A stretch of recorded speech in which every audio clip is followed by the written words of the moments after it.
Shalom Elohimers, tayangan ini hanya berisi khotbah pada ibadah. Segmen lain dalam ibadah tidak termasuk dalam tayangan ini. Kami sangat mengharapkan Bapak Ibu Saudara dapat hadir secara onsite untuk mengikuti keseluruhan ibadah yang ada di GPDI Elohim Sidoarjo. Tuhan Yesus memberkati. Mari siapkan hati kita untuk belajar firman Allah pada sore hari ini. Saudara, ayat yang tidak asing lagi tentu Kisah Rasul pasal 11 ayat pertama kita baca. Ya, saya bacakan surah menyimak. Kisah Rasul pasal 1 ayat 1 mulai. Hai Theophilus, dalam bukuku yang pertama aku menulis tentang segala sesuatu yang dikerjakan dan diajarkan Yesus. Sampai pada hari dia terangkat, sebelum itu ia telah memberi perintahnya oleh Roh Kudus kepada rasul-rasul yang dipilihnya. Kepada mereka ia menunjukkan dirinya setelah penderitaannya selesai, dan dengan banyak tanda dia membuktikan bahwa dia hidup. Sebab selama 40 hari dia berulang-ulang menampakkan diri dan berbicara kepada mereka tentang kerajaan Allah. Pada satu hari ketika ia makan bersama-sama dengan mereka, ia melarang mereka meninggalkan Yerusalem dan menyuruh mereka tinggal di situ menantikan janji Bapa. Ya. Demikian katanya, telah kamu dengar daripadaku, ayat 5. Sebab Yohanes membaptis dengan air, tetapi tidak lama lagi kamu akan dibaptis dengan Roh Kudus. Ayat 6, maka bertanyalah mereka yang berkumpul di situ, Tuhan, maukah engkau pada masa ini memulihkan kerajaan bagi Israel?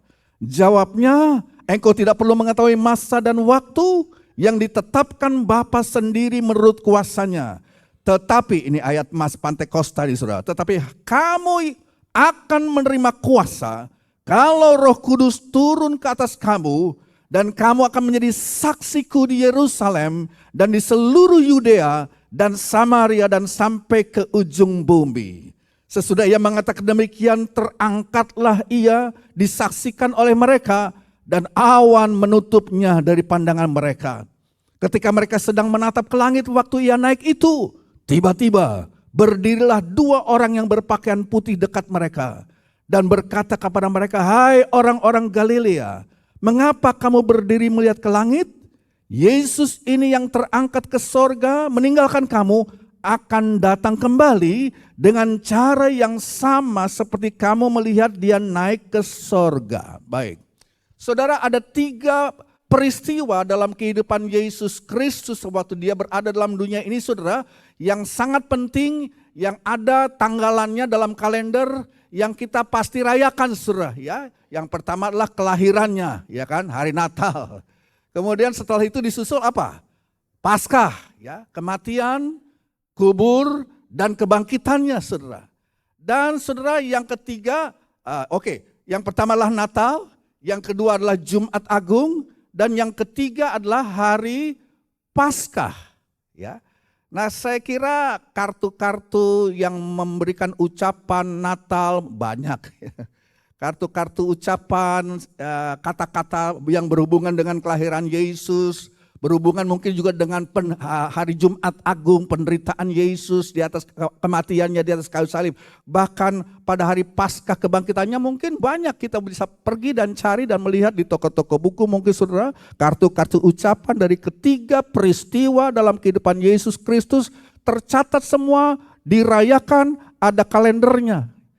Cuma ya, saudara, kalau kita bicara tentang hari kenaikan Yesus, seperti yang kita rayakan, saudara, pada hari ini, itu enggak ada kartu ucapannya. Enggak ada, cari dimanapun enggak ada. Ya, selamat merayakan hari kenaikan Yesus Kristus, kayaknya itu cuma kita bisa kirim lewat WA aja, tapi kartu khusus dari Hallmark atau apa kali saudara enggak ada, ya. Saudara boleh cari, saudara. Jadi saudara, memang kenapa nggak tahu, saudara, kenapa peristiwa justru Yesus setelah dia bangkit, saudara, kemudian dia berjalan di muka bumi ini di dalam tubuh kebangkitannya untuk membuktikan bahwa dia Tuhan yang hidup, Tuhan yang tidak dapat dikuasai oleh kematian, ya. Dia menunjukkan kuasa kebangkitannya lewat tubuh kebangkitannya 40 hari. Tetapi setelah 40 hari itu, saudara, ya, dia naik ke sorga, itu saya kira nggak tahu apa cuma di Indonesia aja yang cuma ada hari liburnya. Saya baru pulang dari Singapura, saudara. Nggak ada hari libur. Ini hari kerja biasa di sana. Nggak tahu lagi kalau di Amerika, nggak tahu lagi kalau di Eropa, saudara. Ya, nggak tahu kenapa kita bersyukur ya, negara kita mempunyai masaraya khusus juga untuk orang-orang Kristen, di mana hari kenaikan ini dianggap penting juga untuk kita umat Kristiani, saudara. Ya, kenapa demikian? Saudara, saya pikir begini, saudara. Saya mau tekankan kepada saudara betapa pentingnya juga soal hari kenaikan Yesus ke sorga. Itu penting banget. Kenapa? Saya mau kasih ilustrasi seperti ini. Saudara membangun sebuah rumah yang indah, tapi setelah udah jadi, nggak pernah ditinggalin itu rumah. Dibiarkan kosong melompong. Menjadi sia-sia. Atau saudara menyiapkan satu pesta besar, hidangan yang luar biasa lezatnya, tapi tidak ada seorang pun yang datang untuk memakannya. Nggak ada orang-orang undangan yang datang untuk menikmati pesta tersebut. Mubazir. Ya. Atau barangkali saudara ada orang yang mungkin bikin bom yang besar, ya, bom yang hebat untuk mungkin menghancurkan gunung, ada dinamit saudara ya, untuk menghancurkan atau mau membangun jalan, ya, mau menghancur, jalan yang baru mau dibangunkan, ya, maka ada gunung yang berdiri mau didetonasi saudara dengan TNT, dengan bom, tetapi nggak ada alat peledaknya, nggak ada detonatornya, kan nggak ada gunanya itu semua, saudara. Sama juga. Kita punya 3 hari yang luar biasa dalam kehidupan Yesus yang sangat penting yang kita rayakan. Kelahirannya kita rayakan, ya. Kematiannya kita rayakan, hari Jumat Agung. Kebangkitannya dari antara orang mati kita rayakan. Tetapi saudara, hari yang tidak kalah pentingnya, sebab kalau Yesus yang mati, Yesus yang lahir, kemudian mati, dikubur, bangkit dari antara orang mati tapi tidak pernah kembali ke sorga. Mubazir semua apa yang sudah dia lakukan di atas muka bumi ini, saudara. Kelahirannya, kematiannya, dan kebangkitan Yesus Kristus tidak akan memiliki arti tanpa kenaikannya ke surga. Ini saya mau kasih tekankan kepada saudara.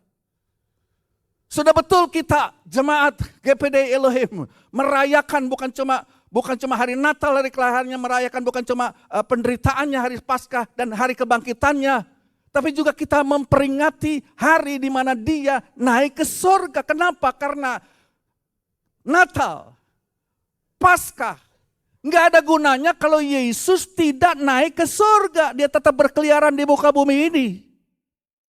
Itu seperti bikin bom, udah jadi, bikin rumah bagus udah jadi, bikin makanan udah jadi semua, tapi nggak pernah dinikmati, nggak pernah dilakukan, nggak ada detonatornya, nggak ada gunanya, mubazir. Saudara tahu nggak, saudara? Kenaikan Yesus adalah peristiwa yang sangat penting. Sebab kenaikan Yesus adalah peristiwa di mana segala sesuatu, khasiat dan kuasa yang sudah terjadi akibat apa yang Yesus sudah lakukan dalam kehidupannya di muka bumi ini, baik kelahirannya, baik kematian, kubur dan kebangkitannya, itu saudara melalui kenaikannya ke sorga bisa punya efektivitas, bisa mempunyai pengalaman yang nyata dalam kehidupan saya dan saudara karena Yesus naik ke sorga. Kalau Yesus naik ke sorga nggak ada gunanya kelahirannya, nggak ada gunanya Natal, nggak ada gunanya Paskah, nggak ada gunanya hari kebangkitan Tuhan. Kalau dia tidak naik ke sorga. Jadi saudara, kalau kita lihat tadi ayat yang baru kita baca tadi, ya, ketika para malaikat, saudara, pada hari Yesus naik ke sorga, ya, ada bilang saja dua utusan sorgawi yang memandang kepada rasul-rasul, yang memandang Yesus naik ke sorga. Kemudian Yesus diraibkan dari pandangan mereka dengan datangnya satu awan. Mereka masih terpaku melihat ke sorga. Mereka berdiri terpaku termangu-mangu. Lantas di ayat 11, ya, 2 malaikat ini berkata, kenapa kamu berdiri seperti itu? Kenapa kamu seperti non-aktif berdiri pasif melihat ke langit.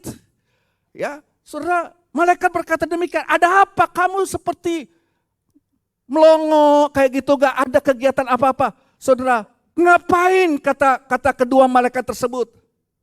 Saudara, ini seperti boleh saya katakan satu teguran yang halus. Satu teguran yang lembut yang disampaikan oleh dua utusan sorgawi itu kepada para rasul, kepada murid-murid Yesus. Kenapa? Karena para rasul memahami kenaikan Kristus sebagai, ya, kita udah ditinggal oleh Tuhan Yesus. Para rasul memahami kenaikan Kristus pada saat itu sebagai hilangnya Yesus dari tengah-tengah mereka. Mereka kehilangan kepemimpinan, mereka kehilangan perlindungan, mereka kehilangan keintiman. Tapi Yesus sudah gak ada. 3,5 tahun kami bergaul, ada apa-apa kami bisa pergi ke Yesus. Sekarang dia udah gak ada. Jadi mungkin ini membuat mereka, ya, bengong begitu. Sampai dikasih peringatan, ditegur, saudara. Para rasul boleh saya katakan berdiri di sana dengan sedih. Mereka merasa ditinggalkan. Jadi apa yang mau dikatakan oleh para utusan sorgawi ini, para malaikat, pada dasarnya para malaikat atau utusan sorga itu mau bilang begini, ya. Kalau kamu terus posisimu kayak begini, loyo, nggak ada semangat, ya. Kamu tidak mengerti mengapa Yesus itu harus naik ke sorga. Kamu tidak penuh sukacita karena kamu tidak mengerti, kamu tidak mengeh, kamu tidak dipenuhi sukacita sehingga kamu cuma nonton aja seperti kehilangan kepemimpinan, kehilangan perlindungan, kehilangan sesuatu yang berharga. Tuhan Yesus sudah naik ke sorga, sekarang kosong melompong lah kita, gak ada apa-apanya, waduh celaka kita ini. Kamu tuh gak ngerti apa makna yang luar biasa daripada kenaikan Yesus. Jadi saudara, dengan kata lain para utusan sorgawi malaikat itu menegur para murid adalah karena mereka belum mengerti makna daripada Yesus naik ke sorga.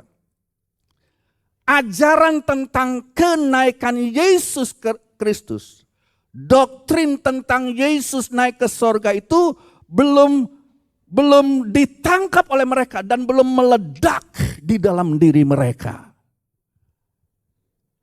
Nah, cuma kita bersyukur saudara, sebab saudara, Injil Lukas yang mencatat tentang di pasal terakhir tentang Yesus naik ke sorga juga Injil Lukas yang sama yang menulis kitab Kisah Rasul, saudara.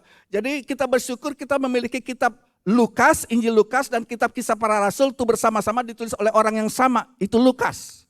Ya, dalam kitab Kisah Rasul tadi kita sudah baca, saudara, waktu mereka melihat Yesus naik ke sorga, oke, habis itu dikatakan mereka kembali ke Yerusalem. Lantas ngapain? Nggak ada terusannya. Ya, tetapi dalam Injil Lukas, kalau kita baca Injil Lukas pasal 24 ayat 52 dan 53, ini penting kita tahu. Lukas 24 ayat 52-53, mereka sujud menyembah kepadanya, lalu mereka pulang ke Yerusalem dengan sangat bersukacita. Jadi kita bersyukur rupa-rupanya para murid, para rasul akhirnya mengerti. Ya. Setelah melihat Yesus naik ke sorga, mereka ditegur sempat oleh malaikat. Ngapain kamu cuma diam begitu aja? Kenapa seperti kalau anak ayam kehilangan induknya, engkau seperti tidak bergairah? Ya, ditegur dan sekarang mereka sadar. Mereka akhirnya mengerti sebab Alkitab katakan mereka pulang kembali ke Yerusalem. Mereka pulang kembali ke dalam dunia ini setelah mereka melihat Yesus naik ke sorga. Dan mereka pulang seperti disambar petir, saudara. Dan saya harap saudara datang untuk merayakan hari kenaikan Yesus ke sorga.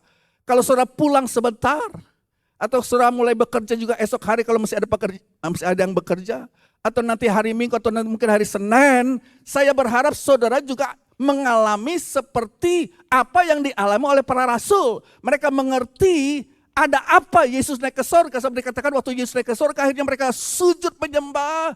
Dan Alkitab katakan mereka pulang kembali ke dunia ini, kembali ke Yerusalem dengan bersukacita. Mereka sekarang mengerti, saudara. Ya. Jadi saudara, kenaikan Kristus, saya sudah katakan tadi, harus dimengerti seperti ini. Kalau saudara tidak mengerti kenapa Yesus naik ke sorga, ya kita cuma ibadah-ibadah ya kayak begini. Tapi saudara, kenaikan Kristus, saya mau bilang begini, mengaktifkan seluruh karya Yesus yang lain yang dia sudah kerjakan selama 3,5 tahun pelayanannya di muka bumi ini. Sekali lagi saya ulangi, kenaikan Kristus itu mengaktifasi seluruh karya yang Yesus yang lain yang dia sudah kerjakan. Sebab kenaikan Kristus itu justru kebalikan daripada apa yang dipikirkan oleh murid. Kenaikan Kristus bukanlah ketidakhadiran Kristus. Kenaikan Yesus bukanlah mereka kehilangan Kristus. Sebaliknya kenaikan adalah kehadiran Kristus dalam kenaikan Kristus yang semakin besar. Justru Yesus akan semakin nyata, kuasanya dinyatakan semakin besar, dan semua karya-karya yang dia sudah kerjakan selama 3,5 tahun pelayanan itu boleh dihadirkan dengan kuasa yang luar biasa di tengah-tengah dunia ini, khususnya di dalam gerejanya, khususnya untuk saya dan saudara. Itu soalnya kita rayakan kenaikannya. Semua benefit, saudara, semua keuntungan daripada apa yang Yesus sudah kerjakan, kelahirannya, kematiannya, kubur dan kebangkitannya, dan kuasa salibnya itu menjadi efektif karena Yesus naik. Karena Yesus naik ke sorga. Kalau saudara tidak mempunyai pandangan ini, saudara, kita akan jadi orang Kristen yang loyo. Kalau saudara tidak mempunyai pandangan iman tentang Kristus yang sekarang setelah dia naik, ya, dia naik ke sorga dan Alkitab katakan dia duduk di sebelah kanan Allah Bapa, jauh lebih tinggi daripada segala kuasa dan penguasa dan apapun. Semuanya ditaklukkan di bawah kaki Sang Juru Selamat yang sekarang sudah duduk di sebelah kanan Allah Bapanya di sorga. Kalau saudara tidak mempunyai pandangan iman seperti itu, saudara, ya, bahwa Yesus naik dan duduk di sebelah kanan Allah yang maha mulia, maka saudara tidak bisa hidup dengan benar. Kita tidak bisa jadi orang Kristen yang berkemenangan. Saudara hanya seperti tadi murid-murid, berdiri melongo, kesepian, merasa kehilangan, merasa ditinggal, seperti kita coba sendirian kalau gitu di sini. Kita sudah kehilangan guru kita sudah kehilangan nabi kita sudah kehilangan sang raja kita dan sebagainya. Ya, jadi malaikat bilang begini, hai orang Galilea, mengapa kamu berdiri melihat ke langit? Saudara, kita hidup di akhir daripada air zaman. Dan dunia ini akan bertambah hari, bertambah sukar. Kita hidup di dunia air zaman di mana segala tantangannya akan semakin hebat, saudara. Dan kalau saudara tidak bisa mengerti dan melihat dalam perspektif iman, posisi Yesus yang sudah lahir, kemudian saudara mati di atas kayu salib, dikubur dan bangkit pada hari yang ketiga, dan kemudian dia naik ke surga dan duduk di sebelah kanan Allah Bapa. Kita bakal jadi orang Kristen yang kalah nanti. Sebab tantangan dunia itu begitu besar sekarang ini.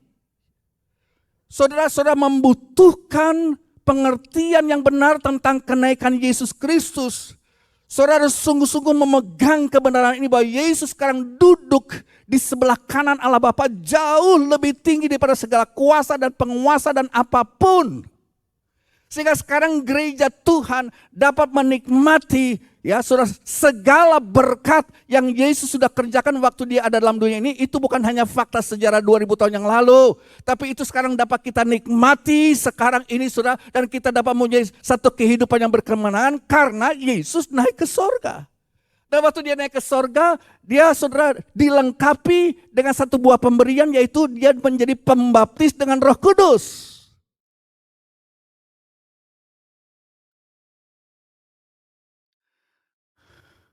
Nah, saudara, seringkali kita salah mengerti tentang kenaikan Yesus.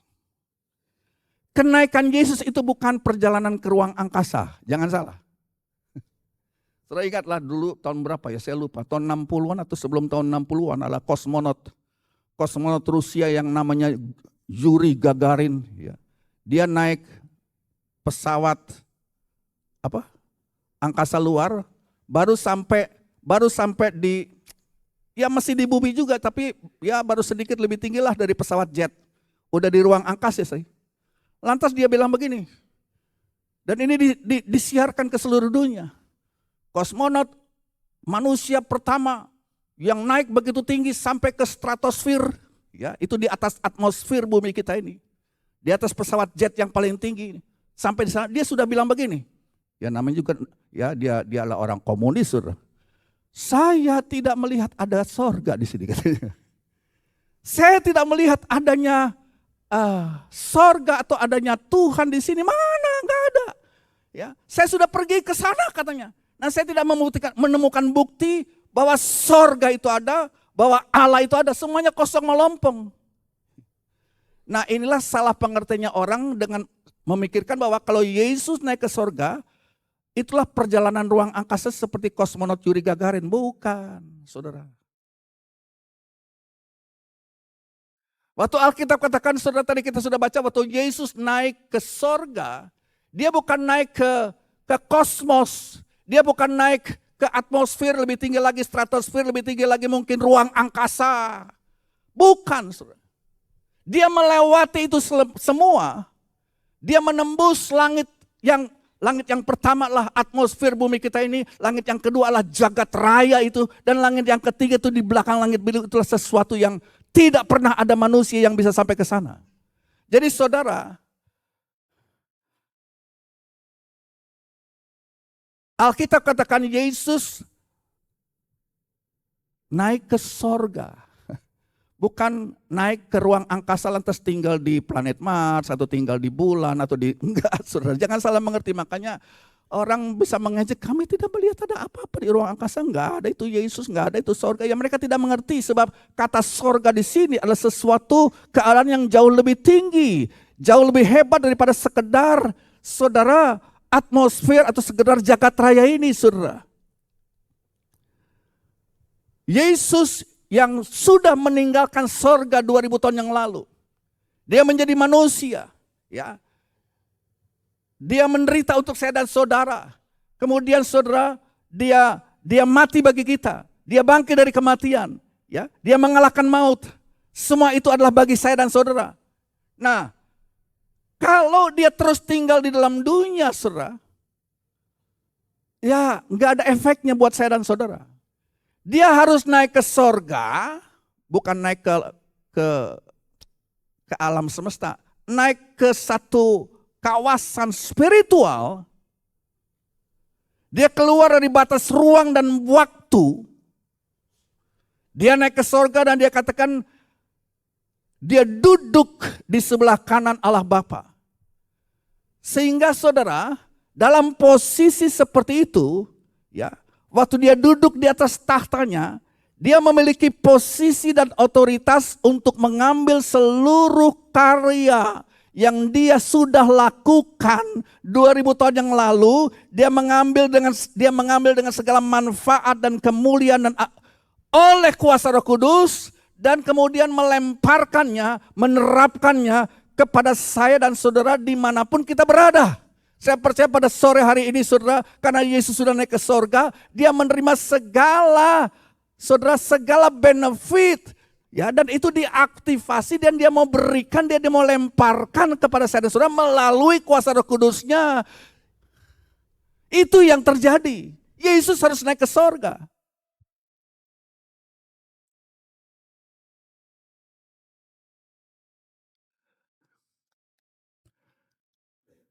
Nah, mari kita akan lihat.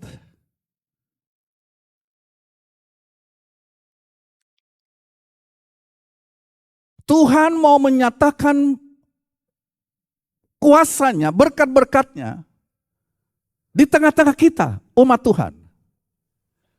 Jangan sampai apa yang dia sudah lakukan 2000 tahun yang lalu itu cuma mentok hanya sampai 2000 tahun yang lalu saja. Tetapi itulah sebabnya saudara bahwa kita sekarang ini dapat mengalami dan dapat merasakan efektivitas dari apapun yang Yesus sudah kerjakan 2000 tahun yang lalu. Lewat kematian, kubur dan kebangkitannya, lewat kuasa salibnya. Dia mengalahkan maut, dia memberikan kemenangan. Itu dapat saya dan saudara alami sekarang ini karena dia naik ke sorga. Nah saudara, secara umum boleh saya katakan bahwa ada 3 jabatan Yesus di dalam yang kita sebut ini karya Yesus Kristus di dalam Alkitab. Ya. Ada tiga jabatannya yang menunjukkan karyanya, yaitu nabi, imam, dan raja.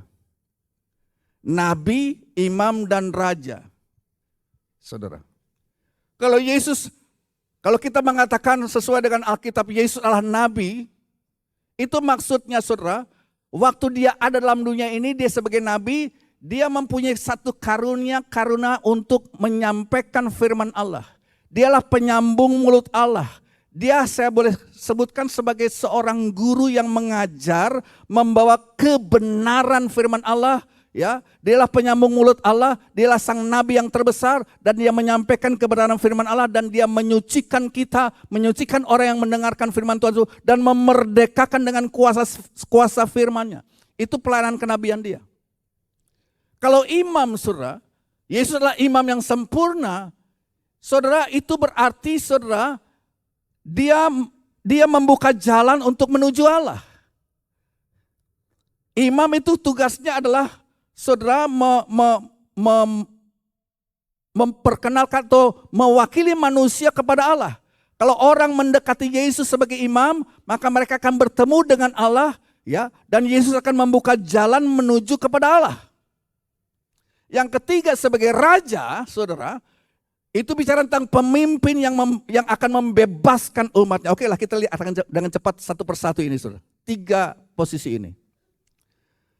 Nah, 3 posisi, dialah imam, nabi, dan raja. Tapi ya dia sudah naik ke surga. Kemana jabatan kenabiannya? Kemana jabatan keimamannya? Kemana jabatan kerajaannya, saudara? Nah itu sebabnya saudara, waktu Yesus naik ke sorga, para murid terdiam. Mereka ditegur oleh malaikat, ngapain kamu lihat Yesus yang sama ini akan datang kembali, dia katakan. Jadi Yesus itu waktu dia naik ke sorga, dia akan datang kembali. Nah ini bisa kita tafsirkan kedatangannya kali yang kedua. Tapi ada penafsiran yang lain juga yang tidak salah, saudara. Bahwa dia akan datang kembali melalui kuasa Roh Kudus-Nya, bergerak di antara kita orang-orang percaya, membawa saudara semua benefit yang dia sudah lakukan. Jabatannya sebagai nabi, jabatannya sebagai imam, dan jabatannya sebagai raja, saudara. Oke, yang pertama kita lihat. Yesus sudah naik ke sorga, jabatan kenabiannya ya udah hilang kalau begitu. Saya sudah katakan tadi, wah jabatan kenabian itu menunjuk kepada perkataannya. Dialah penyambung mulut Allah. Dialah sebagai seorang guru yang menyampaikan kebenaran, saudara. Dan dikatakan firman itu akan memerdekakan orang yang mendengarkan firman yang disampaikan oleh Yesus. Dia akan mengalami kemerdekaan, dia akan mengalami berkat, dia akan disucikan, dia akan dikuduskan. Pokoknya ada berkat-berkat yang disampaikan oleh Allah, oleh Yesus dalam jabatan kenabiannya sebagai penyambung lidah Allah. Dialah yang menyampaikan firman Tuhan yang berkuasa, firman Tuhan yang menyucikan, firman Tuhan yang memerdekakan. Tapi sekarang ya dia udah pergi ke surga. Bagaimana ini? Waktu dulu dia ada di dalam dunia ini 3,5 tahun dia mengajar dengan penuh kuasa, dengan penuh wibawa. Sekarang ya dia udah gak ada. Tetapi sekali lagi saudara, kalau kita lihat ya, di dalam Kisah Rasul tadi pasal 1 ayat yang pertama, dalam kitab pertamaku aku menulis segala sesuatu yang mulai dikerjakan dan diajarkan oleh Yesus. Jadi saudara, Yesus sudah mulai mengajarkan firman-Nya selama 3,5 tahun. Itu dicatat dalam Injil Lukas. Tapi waktu dia naik ke sorga, siapa yang nerusin? Siapa yang meneruskan jabatan keguruannya, penyampaian firman Allah? Dalam bahasa Inggris sudah dikatakan dalam kitab pertamaku, aku menuliskan segala sesuatu yang mulai dikerjakan dan diajarkan oleh Yesus. Yesus sudah mulai mengajarkannya selama 3,5 tahun pelayanannya. Tapi waktu dia naik ke sorga, dia tidak berhenti mengajar. Bahkan saudara pengajarannya, firman-Nya akan bertambah hebat, bertambah luas. Ya, dia akan saudara, nah kita harus lihat itu dalam kitab Kisah Para Rasul. Yesus Kristus walaupun secara fisik dia sebagai nabi, penyambung lidah Allah, penyampai firman Tuhan udah gak ada. Ya, tetapi dia mau meneruskan jawatan ini, penyampaian firman Allah melalui saudara dan saya. Yesus Kristus akan terus bekerja dan terus mengajar melalui saya dan saudara, melalui gerejanya saudara. Itu maksudnya. Makanya dia harus naik ke sorga dulu. Kemudian mencurahkan Roh Kudusnya kepada kita. Dan kita yang menerima kuasa Roh Kudus, kita diperlengkapi dengan kuasa dari tempat yang maha tinggi. Dan kita menjadi penyambung lidah daripada Yesus. Penyambung lidah daripada Allah. Artinya saudara, secara simpel kan kita baca dalam Kisah Rasul pasal 1 ayat 6 sampai 8. Kisah 1 ayat 6 sampai 8. Maka bertanyalah mereka yang berkumpul di situ, Tuhan maukah engkau pada masa ini memulihkan kerajaan bagi Israel? Jawabnya, engkau tidak perlu mengetahui masa dan waktu yang ditetapkan Bapa sendiri menurut kuasanya. Tapi kamu akan menerima kuasa, perhatikan. Kamu akan menerima kuasa kalau Roh Kudus turun ke atas kamu. Dan kamu akan menjadi garis bawahi saksiku. Murid-murid saudara, waktu Yesus 40 hari Yesus sudah ajarkan kepada mereka, aku ini akan kembali ke sorga. Ya, aku datang ke dalam dunia ini bukan mau mendirikan kerajaan Israel, enggak. Kerajaanku dari sorga. Nah waktu Yesus mau naik ke sorga, ditanya lagi, ini murid-murid memang bodoh saudara. Tuhan, maukah engkau mendirikan kerajaan Israel? Tuhan bilang, bukan, kamu gak ngerti sih. Aku mempunyai satu kerajaan yang berbeda. Ya, tapi yang aku mau, gak usah mikirin soal politik lah. Ya, itu urusanku. Ya, tapi yang aku mau, kamu pulang kembali ke Yerusalem, menanti di kamar loteng Yerusalem sampai kamu dilengkapi oleh kuasa dari tempat yang maha tinggi. Ya, Kisah Rasul 1 ayat 8 merupakan ayat emas kita. Ya, kamu akan menerima kuasa kalau Roh Kudus turun ke atas kamu dan kamu akan menjadi saksiku. Garis bawah kita saksiku. Yesus secara fisik memang sudah tidak ngomong lagi seperti 2000 tahun yang lalu. Tapi saudara, walaupun dia sudah naik ke sorga, kehadirannya, pengajarannya terus dilakukan melalui gerejanya yang menjadi saksi. Siapa meneruskan pelayanan Yesus di muka bumi ini dengan menjadi saksi bagi dia? Tapi untuk itu kita harus dilengkapi dengan kuasa dari tempat yang maha tinggi. Saudara, dikatakan kamu akan menerima kuasa kalau Roh Kudus turun ke atas kamu dan kamu akan menjadi saksiku. Saudara, artinya Yesus masih berbicara kepada manusia melalui saya dan saudara. Ketika saudara bersaksi, ketika saudara menyampaikan firman Allah, ya, ketika saudara ketua care mengajar di care, ketika saudara mungkin pribadi satu persatu yang sudah mengerti firman Tuhan dan mulai menceritakan Injil Tuhan kepada teman-teman saudara yang belum mengerti, saudara-saudara itu mewakili Kristus. Mulut saudara menjadi perpanjangan mulut Kristus. Dan kalau saudara diurapi dengan Roh Kudus, kamu akan menjadi saksiku, kata Tuhan. Kamu akan menjadi kepanjangan mulutku, dan itu maunya Tuhan. Bukan soal politik. Murid-murid pikir Tuhan, mari dirikan kerajaan bagi Israel sekarang ini. Enggak, bukan begitu bisiku. Aku mau kamu sekarang dilengkapi dengan kuasa Roh Kudus supaya aku akan utus kamu untuk menjadi perpanjangan mulutku. Jadilah saksi di mana saja engkau berada.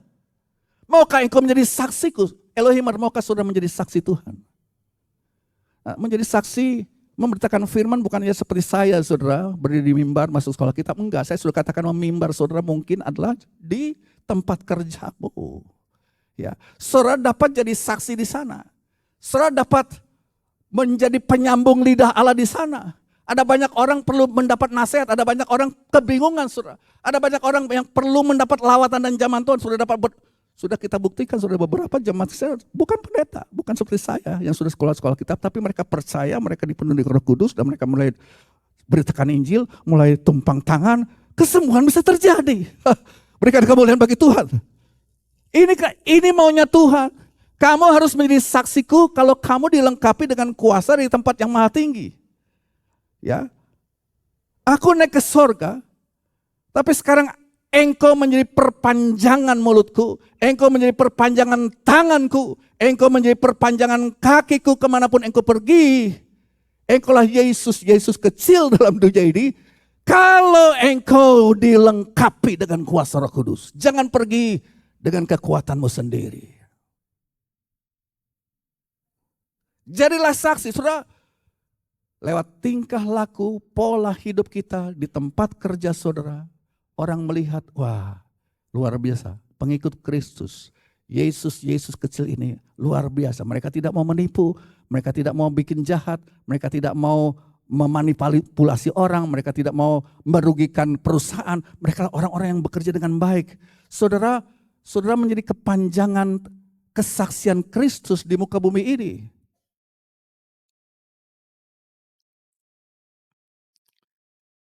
Itu artinya nabi. Nabi artinya mengajar.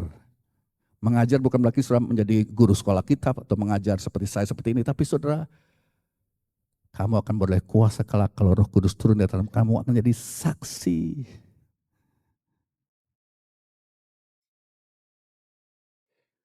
Oke, yang kedua adalah bagaimana imam.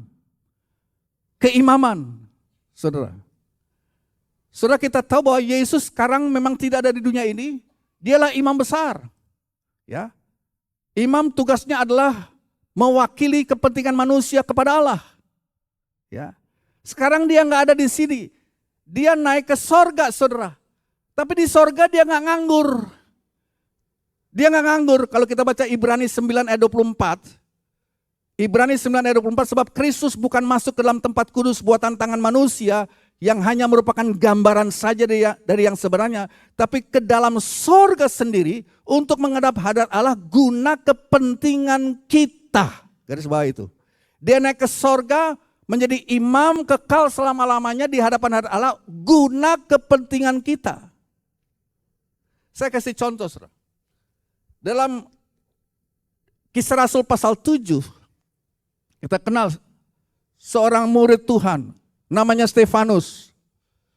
Ya, dia berkhotbah, orang-orang nggak senang mendengar khotbahnya, dan dia dieksekusi mati. Ya. Tapi perhatikan bagaimana Stefanus dengan penuh kedamaian, dengan penuh keberanian, saudara. Bagaimana Stefanus bisa menghadapi kematian dengan damai. Bagaimana dia tuh gak ketakutan. Dia gak panik, saudara. Waktu dia harus menjadi martir yang pertama. Karena dia menjadi kepanjangan mulut Kristus di muka bumi ini. Ada pihak-pihak yang tidak senang. Stefanus menjadi martir yang pertama. Tahukah saudara mengapa Stefanus begitu tenang menghadapi segala macam tantangan dan tuduhan yang berat dan perkataan mungkin yang jahat atau perlakuan yang jahat dari orang-orang yang anti Kristus di dalam dunia ini? Apa yang menjadi kekuatan dia? Yang menjadi kekuatan dia adalah jabatan Yesus sebagai imam. Karena Alkitab katakan, kalau kita baca saudara ya, Kisah Rasul pasal 7 ayat 55-56. Tetapi Stefanus yang penuh dengan Roh Kudus, perhatikan, dia penuh dengan Roh Kudus. Menatap ke langit, lalu melihat kemuliaan Allah dan Yesus berdiri di sebelah kanan Allah. Lalu katanya, sungguh aku melihat langit terbuka dan anak manusia berdiri di sebelah kanan Allah. Saudara perhatikan, Stefanus, saudara, waktu dia memberitakan firman Allah, orang-orang tidak mau dengar. Dan orang-orang mulai marah, mulai mau tangkap dia, ya, mulai mau menyeret dia, ya. Stefanus mau dieksekusi, saudara. Apa yang membuat dia tenang? Apa yang membuat dia nggak takut berhadapan dengan itu semua? Dikatakan oleh Alkitab, Stefanus melihat ke langit dan dia melihat sekilas pandangan tentang Yesus yang bangkit naik ke surga sebagai imam. Cuma imam ini dikatakan dia berdiri di hadapan Allah. Dia menjadi pembela Stefanus di sorga. Sementara Stefanus sedang menghadapi tantangan di dalam dunia ini, saudara. Sementara Stefanus berhadapan dengan segala macam kebencian dan tantangan daripada dunia yang tidak mengerti tentang Yesus Kristus. Stefanus katakan, aku melihat kemuliaan Allah. Anak manusia berdiri di sebelah kanan Allah. Kemudian dia dieksekusi. Dan waktu dia dieksekusi, dia sempat berkata, Tuhan ampuni mereka. Wah, luar biasa, saudara. Dia sedang dijahatin sama orang dengan tidak adil. Tapi dia berkata, ampuni mereka Tuhan. Kemudian dia berlutut dan berkata, Bapa, ke dalam tanganmu lah aku serahkan rohku, lalu dia mati. Dari mana orang ini mendapat kemampuan? Dari mana Stefanus mendapat kuasa seperti itu? Dari mana datangnya damai sejahtera yang dialami oleh Stefanus? Ya, dan bahkan dia memberikan pengampunan kepada mereka yang sudah berlaku tidak adil, bagi mereka yang sudah memfitnah dia, yang menolak dia, yang pokoknya perbuatan jahat yang dilakukan oleh orang kepada Stefanus. Apa yang membuat dia tegar? Stefanus pasti sudah tahu Yesus adalah juru selamat. Tapi waktu dia memandang ke surga, dia melihat pandangan iman. Ya, dia mendapatkan pandangan iman tentang Kristus yang telah naik ke surga sebagai imam besar, berdiri di hadapan Allah Bapa, membela Stefanus yang sedang menderita di dalam dunia ini. Wow. Saya nggak tahu. Mungkin saudara kita nggak sampai kepada pengalaman Stefanus sampai kayak begitu. Tapi barangkali saudara kena imanmu, saudara akan mengalami perkara yang mungkin nggak enak lah. Entah di kantor, entah di dimanapun saudara berada. Saudara mungkin akan digoblok-goblokin, ya kan. Saudara mungkin akan dihina. Ya, Stefanus waktu memberitakan firman Allah mungkin akan dikatakan, kamu Stefanus, kami tidak mau terima firman Tuhan. Kamu bodoh. Kamu pengikut Yesus Kristus, kamu hina, ya, kamu layak mati, kamu layak kami eksekusi. Tetapi Stefanus tahu kebenaran yang sebenarnya. Di dalam dunia dia digoblok-goblokin. Di dalam dunia dia dianiaya oleh orang yang tidak mengerti, saudara. Di dalam dunia dia mengalami sengsara. Tapi waktu dia melihat ke atas, dia melihat Yesus yang bangkit, naik ke sorga dalam hari kenaikannya ini. Bukan lagi duduk, berdiri, saudara. Sedang membela Stefanus di hadapan Bapa. Itu menjadi kekuatan buat dia. Dunia mungkin berkata, Stefanus, kami tidak senang dengan kamu. Kami akan mengeksekusi kamu. Ya, kamu bodoh, kamu jelek, kamu mempercayai Tuhan yang mati di kayu salib, kamu nggak berguna. Itu di hadapan dunia, dan saya nggak tahu mungkin juga saudara mungkin di hadapan orang-orang yang tidak mengerti, saudara mungkin diperlakukan dengan tidak adil, saudara mungkin diperlakukan dengan hal-hal yang jahat saudara, karena mungkin percayamu, karena mungkin imanmu. Tetapi perhatikan, di sorga lain lagi ceritanya. Di sorga kita indah di pemandangan Tuhan.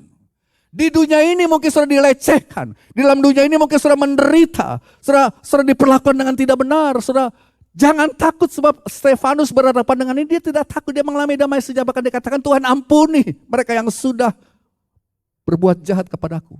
Dan dia menyerahkan nyawanya kepada Bapa di surga. Ada kekuatan yang mengalir dalam dirinya. Di dalam dunia mungkin dia ditolak. Di dalam dunia mungkin dia dianiaya. Tapi di surga dia dibenarkan. Dia diterima sepenuhnya dan dia dipandang indah oleh Bapa Surgawi. Kenapa? Karena Yesus yang sudah bangkit itu naik ke surga, berdiri. Seperti menyambut, mengantisipasi kedatangan anaknya ini pulang. Dan dia membela, Stefanus, engkau tidak gagal. Stefanus, mungkin engkau merasa ya, engkau sudah kayak apa dalam dunia ini menderita, tapi tidak. Di hadapan kami, di hadapan surgawi, kamu luar biasa. Aku berdiri menyambut engkau. Aku berdiri membela engkau di hadapan forum surgawi. Luar biasa banget, saudara. Di bumi ini engkau dihukum. Di bumi ini engkau dianiaya. Tapi di surga ceritanya lain, saudara. Ceritanya berbeda. Jadi jangan takut orang Kristen. Jangan takut Elohimers. Mungkin saudara dalam dunia ini sudah dihina, ya. Dan mungkin saudara merasa gagal, saudara mungkin dieksekusi, saudara mungkin sedang mau dihukum atau bagaimana. Kalau saudara seorang Kristen, seorang Pantekosta, seorang yang percaya kepada Yesus yang sudah mati dikubur, bangkit, naik ke sorga dan memberikan Roh Kudusnya kepada kita. Sebab Stefanus penuh dengan Roh Kudus dan dia melihat. Lain cerita di sorga itu berbeda, saudara. Tapi Yesus sedang menyambut dia. Yesus sedang membela dia di hadapan Bapa Sorgawi. Sementara di dunia memang dia sedang berdarah. Dia sedang dieksekusi, tapi ceritanya berbeda. Antara bumi dan sorga, saudara. Yang terakhir. Yesus sebagai Raja. Raja ini telah naik ke sorga 2000 tahun yang lalu dan dikatakan dia duduk di sebelah kanan Allah. Nah, dalam budaya kerajaan kuno pada zaman itu, sudah duduk di sebelah kanan itu berarti kedudukan Perdana Menteri. Ya, Perdana Menteri itu pejabat tertinggi dalam kerajaan. Perdana Menteri itu yang pelaksana pemerintahan. Pelaksana pemerintahan yang sesungguhnya Perdana Menteri, dia duduk di sebelah kanan. Dialah yang benar-benar menjalankan segala sesuatu. Dan yang hebatnya begini, saudara. Waktu Yesus naik ke sorga, kita mempunyai Tuhan yang unik sekarang ini. Yang berbeda dengan perjanjian lama. Kenapa? Sebab waktu Yesus naik ke sorga, dia itu manusia dan Allah sekaligus. Waktu dia datang ke dalam dunia ini, saudara, dia sebagai Allah. Tapi waktu di hari Natal kan dia memakai tubuh manusia. Kemudian dia disalibkan, dia bisa mati, ya, di atas kayu salib. Kemudian dia bangkit dengan tubuh kebangkitan. Tapi waktu dia naik, tubuhnya inilah tubuh manusia yang dipermuliakan. Tanda-tanda bekas luka itu masih ada pada tangan dan kaki Yesus. Jadi saudara, di era perjanjian baru ini, kita mempunyai seorang perwakilan yang unik di surga. Dialah Allah manusia, dialah manusia Allah. Dia manusia juga, cuma ini manusia sekarang duduk di sebelah kanan Allah Bapa sebagai bulan saja sebagai Perdana Menteri, kedudukan yang luar biasa untuk memerintah segala perkara, mengaturnya demikian rupa untuk keuntungan saya dan saudara yang percaya, katakan amin. Itu yang kita mengerti. Saudara, sebagai manusia, ingat Yesus manusia. Kita mempunyai perwakilan di sorga. Tapi manusia ini duduk sebagai kedudukan yang tinggi di kanan, bilang saja sebagai Perdana Menteri yang mengatur segala perkara. Dia adalah manusia juga dan kita juga manusia. Berarti setiap peperangan, pergumulan, ketakutan, dan dia tahu, dia mengerti. Kita sekarang mempunyai perwakilan yang luar biasa di sorga, saudara. Saudara dapat datang kepada Tuhan yang sekarang berbelas kasihan kepada kita. Dia manusia, tapi bukan manusia biasa. Manusia ilahi, Allah manusia, manusia Allah. Duduk di tempat yang maha tinggi. Dan dia sebagai raja, dia mengatur segala perkara untuk menolong dan membela saya dan saudara. Saya berikan contoh begini. Ya, terakhir. Ayat yang sangat terkenal Roma 8 ayat 28 ini sudah menjadi ayat hafalan. Saya mau bilang begini, Roma 8 ayat 28 itu menjadi ayat yang tidak berguna kalau Yesus nggak naik ke sorga. Roma 8 ayat 28 merupakan ayat yang luar biasa buat kita, itu menjadi ayat hafalan yang kita baca. Roma 8 ayat 28. Kita tahu sekarang bahwa Allah turut bekerja dalam segala sesuatu untuk mendatangkan kebaikan bagi mereka yang mengasihi Dia, yaitu bagi mereka yang terpanggil sesuai dengan rencana Allah. Saudara, ayat ini yang luar biasa yang menjadi ayat hafalan buat kita itu tidak akan memiliki arti tanpa kenaikan Yesus. Ini ayat jadi powerful karena Yesus naik ke sorga. Dia naik ke sorga sebagai manusia juga. Tapi sebagai Allah juga yang mempunyai power, kuasa untuk memerintah segala perkara begitu rupa mengaturnya, mendatangkan kebaikan untuk saya dan saudara. Saya berikan contoh begini saudara, dalam Keluaran pasal 37, ya, kita ringkaskan saja, Keluaran pasal 37 saudara, kita tahu bagaimana Yusuf ditangkap oleh saudara-saudaranya, itu kejadiannya di Dotan. Ya. Catat itu kata kota yang namanya Dotan, bilang sama-sama Dotan. Di Kejadian 37, Yusuf ditangkap oleh saudara-saudaranya, dimasukkan ke dalam sumur, terjadinya di kota Dotan. Kan Yusuf diutus oleh papanya, saudaramu di mana tuh? Coba cari, periksa apa mereka bawa sehat-sehat aja. Dia cari-cari, orang kasih tahu, oh ada di Dotan. Jadi disusullah Yusuf dengan polosnya, mau nengok saudaranya. Saudara-saudaranya yang sudah 4 udah benci sama dia, karena Yusuf diperlakukan dengan lebih ini anak kesayangan daripada bapaknya. Waktu saudara-saudaranya melihat, nah ini anak yang kesayangan bapak ini datang ke kita. Ini lo marani gepuk. Saudara, ditangkaplah, dimasukkan ke dalam sumur, terjadinya di Dotan. Walaupun tidak tercatat dalam Alkitab, saya pikir Yusuf itu pasti berdoa. Tuhan, tolong saya. Di sumur yang gelap itu, dia berseru kepada Tuhan. Dia masih muda, saudara. Dia diperlakukan dengan tidak semena-mena oleh kakak-kakaknya. Tadinya mau dibunuh, tapi akhirnya dimasukkan ke dalam sumur di Dotan kejadiannya. Dan saya nggak tahu, mungkin saja Yusuf bisa saja berseru kepada Tuhan, Tuhan, tolong saya. Saya nggak tahu siapa yang mau nolong, saya bisa mati cerita, siapa yang mau kasih makan saya, siapa yang mau mengeluarkan saya di sini. Ini di tengah-tengah tempat asing kota Dotan. Saya mau tanya, ada jawaban Tuhan, saudara? Apa Tuhan menjawab? Enggak. Tuhan tidak menjawab. Nah, ini menarik. Ada Dotan yang kedua, kota yang sama. Dapat saudara lihat di 2 Raja-Raja pasal 6. Ini contoh aja ya. 2 Raja-Raja pasal 6, ini juga terjadi di kota Dotan yang sama. Kali ini bukan Yusuf, tapi Nabi Elisa. Kota Dotan saat itu dikepung oleh tentara Asyur yang gagah perkasa. Jadi kejadiannya mirip-mirip sama ya seperti yang dialami oleh Yusuf. Yusuf diperlakukan oleh kakak-kakaknya yang kuat itu, dimasukkan ke dalam lubang. Dia nggak bisa bikin apa-apa, dia berdoa, Tuhan tolong, Tuhan. Nggak ada yang nolongin lah. Atau tidak langsung kita lihat Tuhan menjawab. Tapi bagaimana dengan Elisa, saudara? Kejadiannya di Dotan, Elisa berdoa, lalu Allah mengirimkan kereta api secara ajaib, saudara. Kereta yang menyalanya menghancurkan musuh-musuh di Dotan. Coba, bilang saja ada 2 doa. Yang satu dinaikkan oleh Yusuf, tempatnya sama, masalahnya hampir sama, tapi di kasusnya Nabi Elisa, jawaban doanya didengar langsung oleh Tuhan. Tuhan kirimkan bala bantuan sehingga musuh bangsa Asyur itu diporak-porandakan dengan laskar sorgawi. Tapi dalam kasus Yusuf nggak ada. Yusuf menangis sendirian di dalam gua itu, di dalam sumur tersebut. Yusuf tidak langsung dapat melihat, kok di mana engkau Tuhan? Aku dibiarkan sendiri, aku mengalami hal yang tidak adil. Tapi kita sama-sama mengerti, saudara-saudara tahu sama kisahnya. Kejadian 50 ayat 20. Di Kejadian 50 ayat 20 setelah Yusuf melalui penderitaannya, saudara. Dia nggak pahit hati.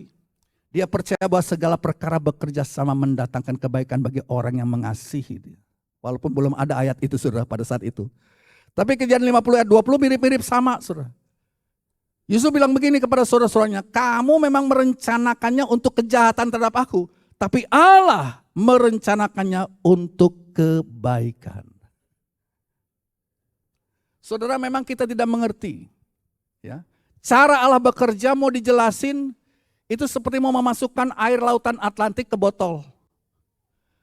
Setingginya pemikiran Allah, setingginya langit dari bumi, demikianlah tingginya pemikiranku. Saudara, kita tidak bisa mengerti kenapa di kota yang sama dengan orang yang berdoa, 2 anak-anak Tuhan yang bagus semua, yang satu doanya langsung dijawab, yang satu kayaknya nggak langsung dijawab.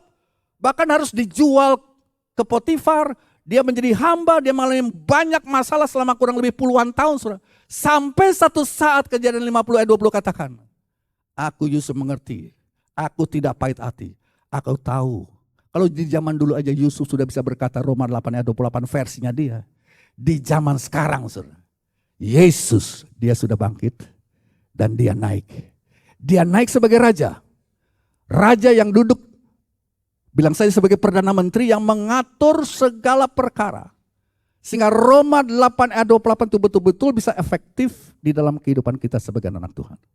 Saya tidak panjangkan firman Allah. Mari kita datang kepada Tuhan pada sore hari ini. Haleluya. Dialah nabi, imam, dan raja. Sebagai nabi, dia butuh kita. Kita menjadi kepanjangan mulut Allah. Sebagai imam, kita dapat datang kepada dia di dalam kesengsaraannya. Dan Yesus menjadi pembela kita. Tapi sebagai raja, dia sanggup mengatur segala perkara apapun yang kita sedang hadapi. Semuanya mendatangkan kebaikan, tapi itu semua bisa terwujud karena Yesus gak terus tinggal di bumi ini. Dia naik ke surga. Waktu sampai di surga, dia menerima perjanjian Roh Kudus dan dia berikan kepada kita gerejanya. Sehingga ketiga hal ini dari jabatan Yesus boleh berlaku terus di dalam kehidupan saya dan saudara pada sore hari ini. Mari sama-sama bangkit berdiri.